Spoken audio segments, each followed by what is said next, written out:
জীবনে সবসময় পজিটিভ থাকার ৮টি উপায়। ১.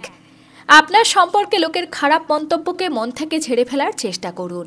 একটা কথা মনে রাখবেন, আজকাল মানুষ আর গিরগিটির মাঝে খুব একটা ফারাক নেই। স্বার্থে আঘাত পড়লে আজ যার কাছে আপনি উত্তম তার কাছে অধম হতেও আপনার বেশি সময় লাগবে না। সুতরাং তার একটা মন্তব্য আপনি মানুষ হিসেবে কেমন সেটা প্রমাণ করে না। আপনাকে যারা প্রকৃত অর্থে চেনে তারা জানে আপনি কেমন। বাকি সবার কাছে নিজেকে প্রমাণ করার দরকার নেই। ২. আমাদের জীবনে যা হয় সেটা হবার ছিল বলেই হয়। তবে যেটা হয়েছে সেটার কারণে আমরা কতটা ক্ষতিগ্রস্ত হলাম সেটা না ভেবে এর থেকে কি শিক্ষা পেলাম এটা ভাবলে বরং জীবনে এগিয়ে যাওয়া অনেকটা সহজ হয়ে যায়। আপনি ক্ষতির পরিমাণ ভেবে না তো নিজের অতীতকে ঠিক করতে পারবেন, না পারবেন বর্তমানকে গোছাতে। তার চেয়ে বরং ভালো সেখান থেকে শিক্ষা নিয়ে একটা সুন্দর বর্তমান গড়ার চেষ্টা করা। ৩.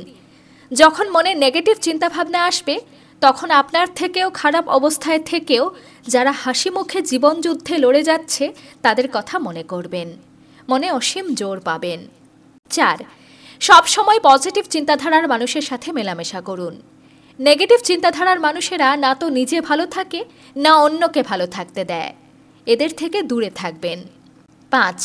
সবসময় দুঃখের খবর, দুঃখের ভিডিও এসব দেখবেন না। হাসির ভিডিও, শিক্ষামূলক ভিডিও ইত্যাদি দেখুন। অবসর সময়ে ভালো বই পড়ুন। এগুলো আমাদের মস্তিষ্কে ডোপামিন নামক একটি হ্যাপি হরমোন রিলিজ করে, যার কারণে আমরা ভালো থাকতে পারি। ৬. নিজেকে সবসময় ব্যস্ত রাখার চেষ্টা করুন। মনে রাখবেন, অলস মস্তিষ্ক হচ্ছে শয়তানের কারখানা। ৭. আধ্যাত্মিকভাবে সক্রিয় থাকার চেষ্টা করুন। আধ্যাত্মিক জগৎ আমাদের মনে অনাবিল শান্তি প্রদান করে এবং সমস্ত নেগেটিভিটি থেকে আমাদের দূরে রাখে। ৮. ডেইলি রুটিনে মেডিটেশন বা ধ্যানকে অবশ্যই রাখুন। এটা শরীর মন সব চনমনে রাখে। এর মধ্যে কটা ফলো করেন লিখে অবশ্যই জানাবেন। ধন্যবাদ।